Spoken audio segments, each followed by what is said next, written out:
Hello everyone and welcome to another episode of Awesome Albums with Awesome Andrew.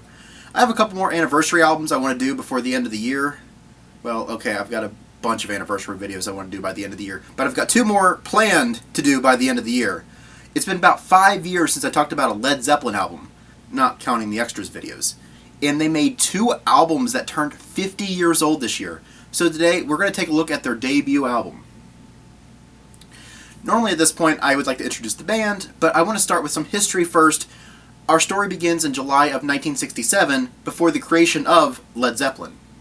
At this time the group was known as the Yardbirds. The lineup was significantly different too, with Keith Relf, Jimmy Page, Chris Dreja, and Jim McCarty. This was the lineup that was essentially on their last album, Little Games. Then we moved to July of 1968. Keith Relf and Jim McCarty had already left the band, leaving only Jimmy Page and Chris Dreja to continue. Well, that just won't do. You can't continue on as a band with just a guitar player and a bass player, especially when you have an upcoming Scandinavian tour.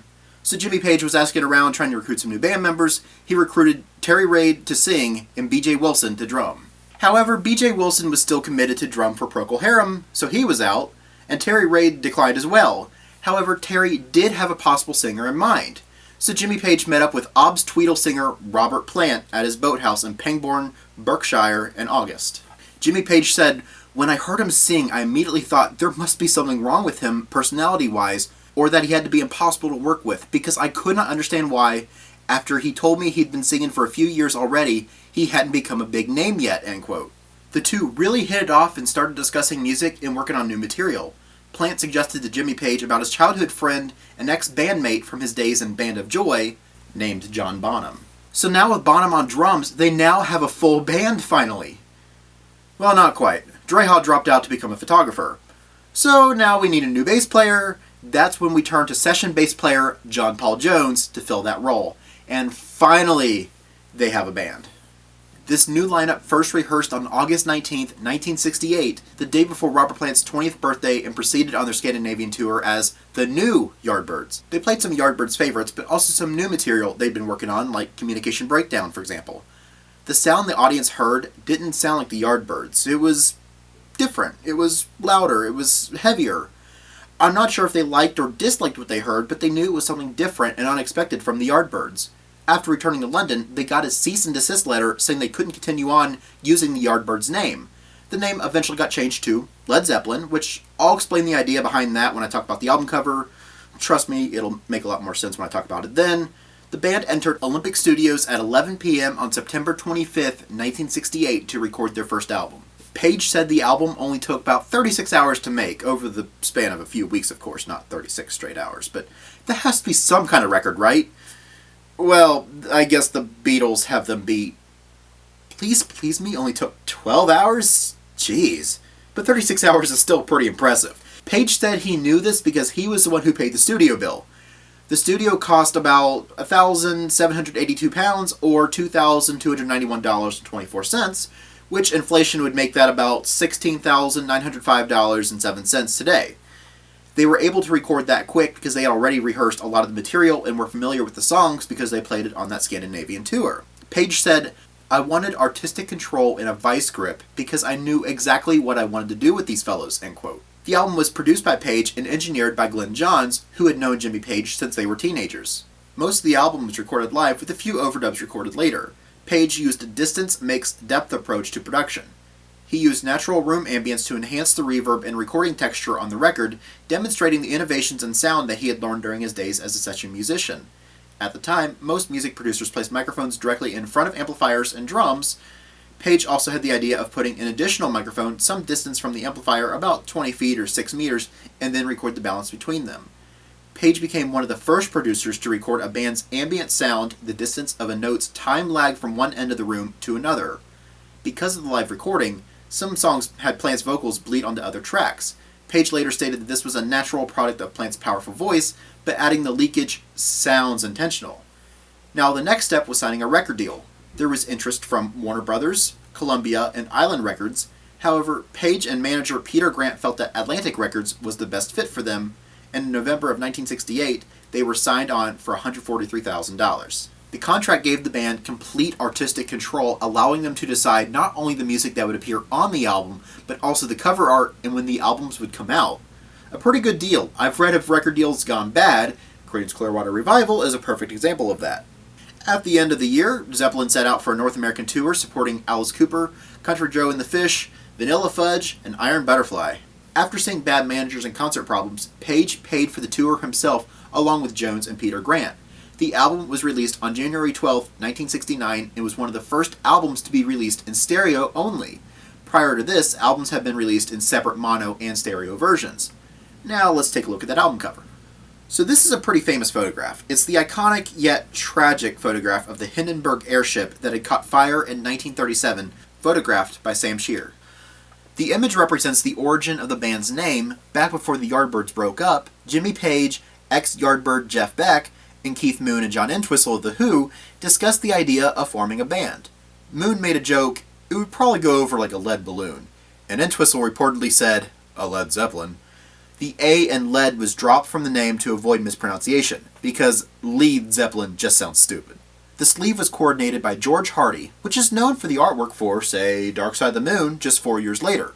Hardy himself also created the front cover illustration, taking that famous photograph and using a rapidograph technical pen and mezzotint technique.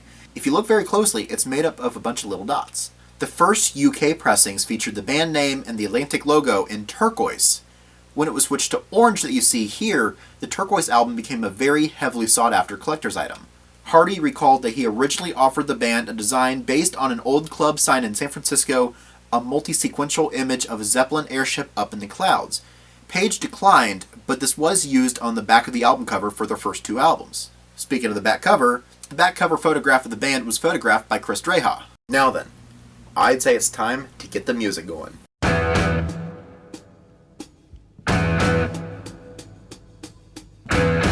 Such a powerful intro to start off the song and album. This commercial-sounding track was considered the group's debut single in the UK and released as such in the US. It's a great song, but it's also a great short song showcasing the band as a whole in their new, heavy style featuring a catchy chorus and a variety of guitar overdubs. However, despite it being a great, powerful song, it was almost never played live. John Bonham used a device called a triplet on his bass drum for the song to get a double pedal sound. He used the tip of his toe to flick the bass pedal back fast, creating an effect many drummers tried to copy. Jimmy Page said in the BBC book, Guitar Greats, Good Times, Bad Times, as usual, came out of a riff with a great deal of John Paul Jones on bass, and it really knocked everybody sideways when they heard the bass drum pattern, because I think everyone was laying bets that Bonzo was using 2 bass drums, but he only had 1, end quote. Speaking of the riff, that was Jones that came up with that one. He said, that's the hardest riff I ever wrote, the hardest to play, but it was a good starter because everybody had to focus, end quote.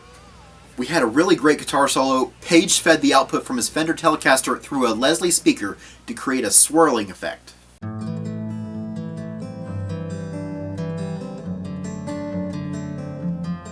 This song has an interesting origin. If you look on the original album, this piece was credited as traditional, arranged by Page.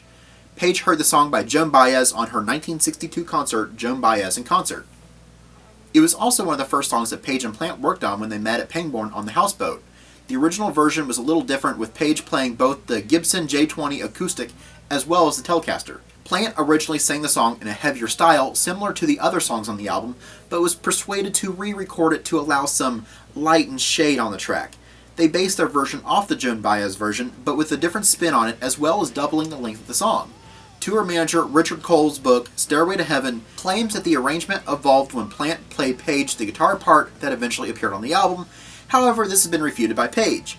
In an interview, Page commented, I used to do the song in the days of sitting in the darkness playing my 6th string behind Marian Faithfull, end quote. The big issue here is it wasn't a traditional song. The song was written by Ann Breeden in the late 1950s. In the 1980s, Breeden was made aware of Zeppelin's version, and since 1991, this version has been credited to Breeden/Page and Plant. Breeden also received a back payment of royalties as well. By the way, and spoiler here I guess, this won't be the only lawsuit that we'll be hearing in this video.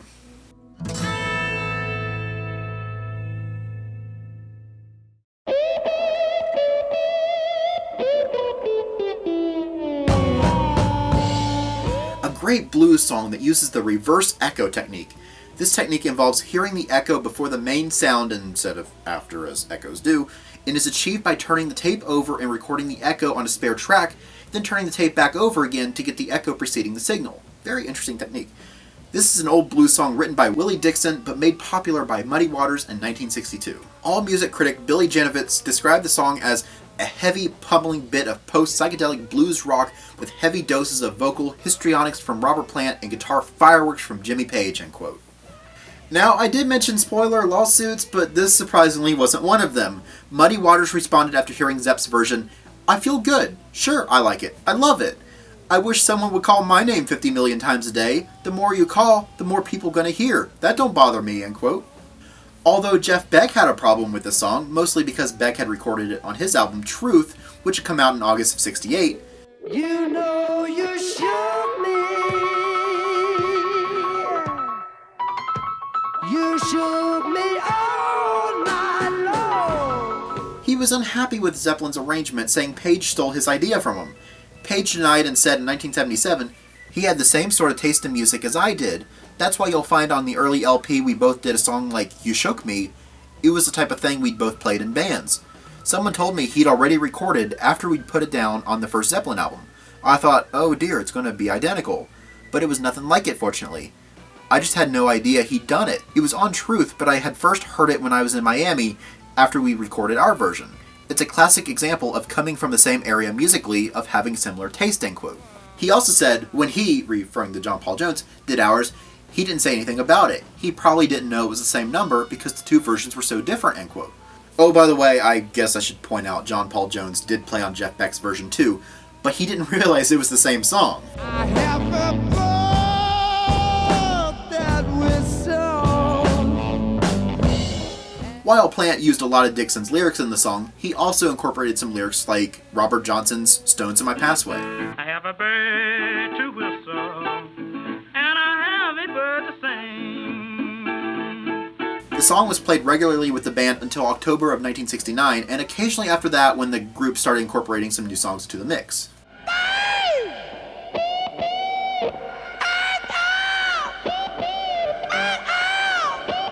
During the opening and closing vocals sections, Page takes Earl Hooker's slide guitars and stretches them out using liberal amounts of guitar effects, with Robert Plant's vocal matching them note for note. It's so cool.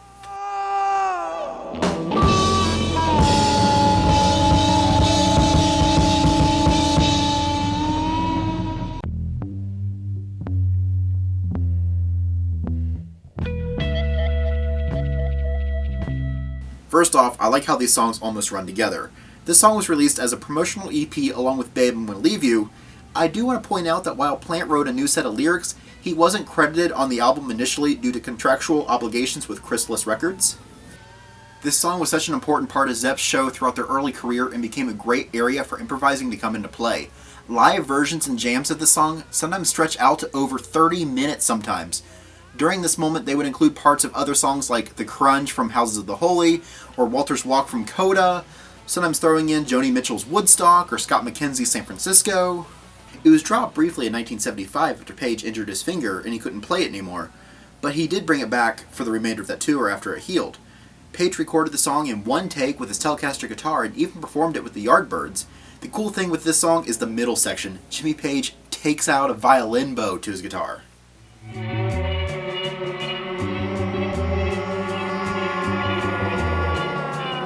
The violin bow was suggested by David McCallum Sr., whom Page met during some of his sessions. For NCIS fans, this is Ducky's father in real life.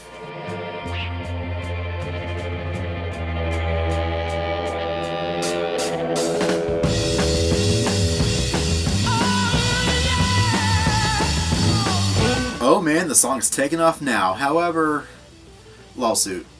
Dazed and Confused was originally credited to be written by Jimmy Page. However, Jake Holmes was the original writer and was on his debut album, The Above Ground Sound of Jake Holmes, in 1967.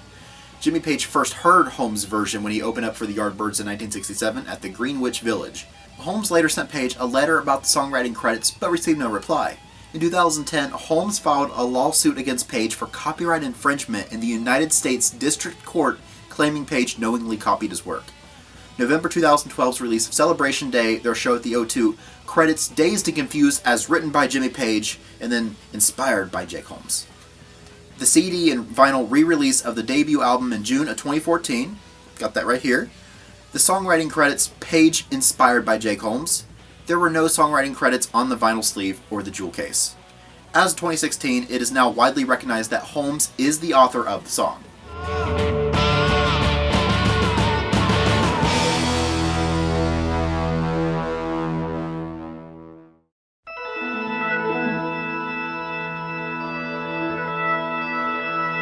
This piece opens with Jones unaccompanied with an organ solo leading into the verse. Page plays acoustic and pedal steel guitar. The song is about an unfaithful girl who will pay the price for her deceitful ways. The lyrics reflect Jimmy Page's views of women at that time. He thought they were deceitful and inferior to men. Don't look at me, I didn't write the song. The only known live performance of the song was in 1971 in Tokyo during the Whole Lotta Love medley. There are rumors that this was performed once on the Scandinavian tour and never again. However, there are no bootlegs or claims to back up that rumor. I like this quote from Rick Rubin, a very legendary producer. "It's like the drums are playing a big rock song and the guitars are playing a gentle folk song. And it's got the most upbeat choruses of any Zeppelin song, even though the words are so dark," end quote. The song has a crossfade into...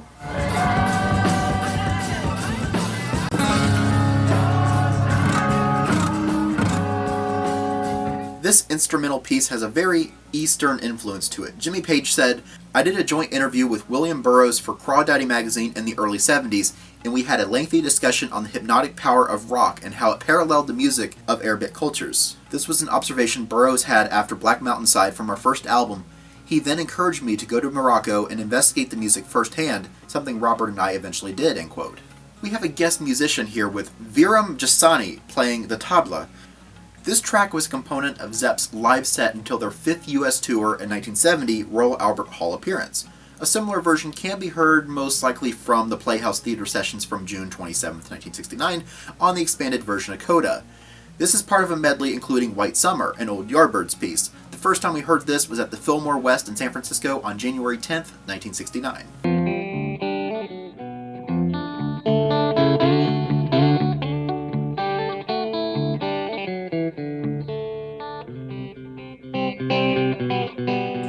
About halfway through this track, coming back to the album version, Page overdubbed a rapid guitar lick that is meant to simulate a sitar.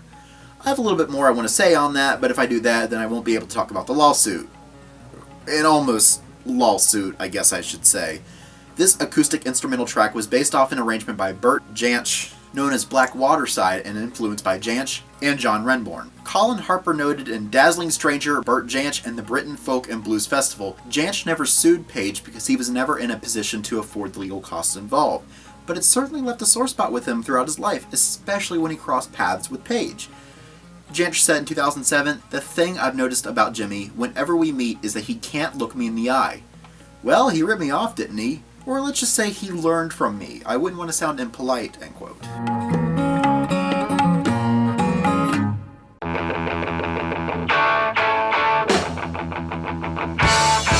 This song was built around a guitar riff that Page came up with and was one of the first things the group worked on. They enjoyed playing it live, which meant it was part of their regular live shows, at least until 1970, where it was played intermittently throughout their career, often as an encore. Jones said, "This is Page's riff, you can tell instantly," end quote. Plant couldn't receive a songwriting credit owing to a previous record contract like I mentioned earlier, and consequently credited by the other 3 band members instead. The Dictators' bassist Andy Sharnoff states that Page's guitar riff of rapid downstrokes was an inspiration for the Ramones guitarist Johnny Ramone's downstroke style. Ramone stated in the documentary Ramones The True Story that he built up skill at his downstroke playing style by playing the song over and over again for the bulk of his early career. Last thing I want to say here is this was the B-side to the Good Times Bad Times single.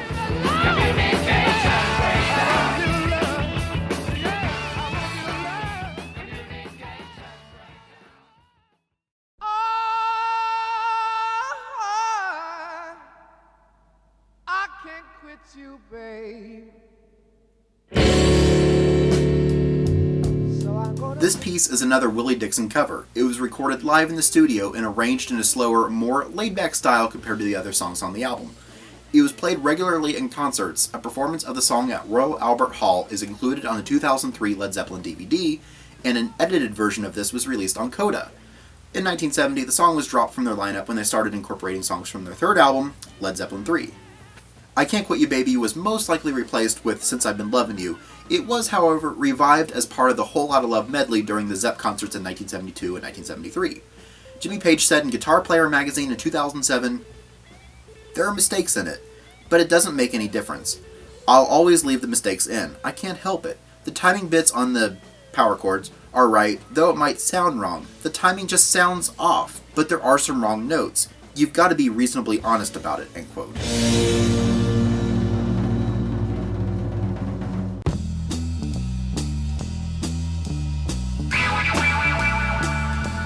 The final track on the album, and probably my personal favorite song on the album, and often performed as their final track when playing live. While it was discontinued after 1970, it was performed on occasion until their 1975 North American tour, the one where Page injured his finger.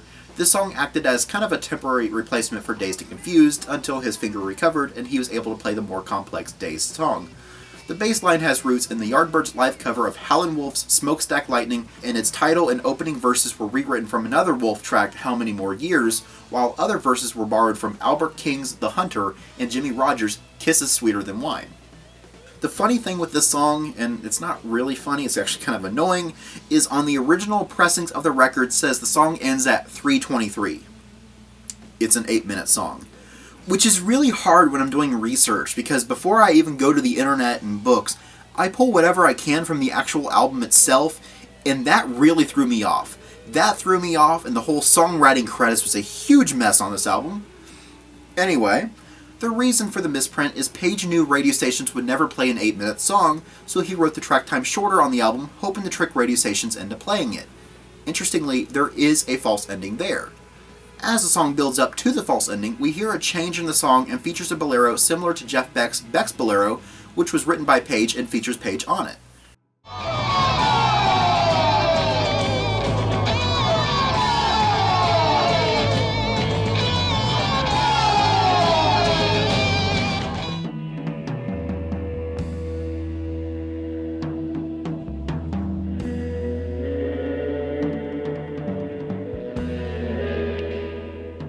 You hear more violin bow on guitar. Seriously, that's just such a cool sound. You'd think it'd be awful, but it has some great sounds. Jimmy Page said, "How many more times has the kitchen sink on it, doesn't it?" It was made up of little pieces I developed when I was with the Yardbirds, as were other numbers such as Dazed and Confused. It was live in the studio with cues and nods. I initiated most of the changes and riffs, but if something was derived from the blues, I tried to split credit between band members. And that was fair, especially if any of the fellows had input on the arrangement. But of course, you never get any thanks afterwards, and that comment, by the way, is not directed towards John Bonham. I think I did some good things with the bow on that track, but I really got much better with it later on. For example, I think there is some really serious bow playing on the live album. I think some of the melodic lines are incredible. I remember being really surprised with it when I heard it played back. I thought, boy, that was an innovation that meant something, end quote. The live album he's referring to is The Song Remains the Same. There was a line I wanted to talk about that was playing in the background when I was bringing up the quote, but the line, "I've got another child on the way that makes 11, that was actually true. Well, not the 11th child part, but Robert Plant singing about his not yet born daughter Carmen, who was born about 2 months after the song was written. Oh, Rosie, oh, girl, oh, Rosie. The song was starting to pick up and then stops again for the Rosie segment. Then we hear a nice drum march as the song picks back up to finish the song, and this starts the Hunter segment of the track. You in the sight of my God.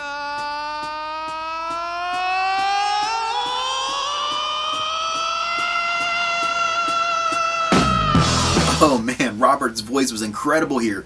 The Rosie and the Hunter segments came spontaneously to the group on the night of the recording session. The Hunter was recorded by Albert King with Booker T and the MGs and was written by Carl Wells and the members of Booker T and the MGs.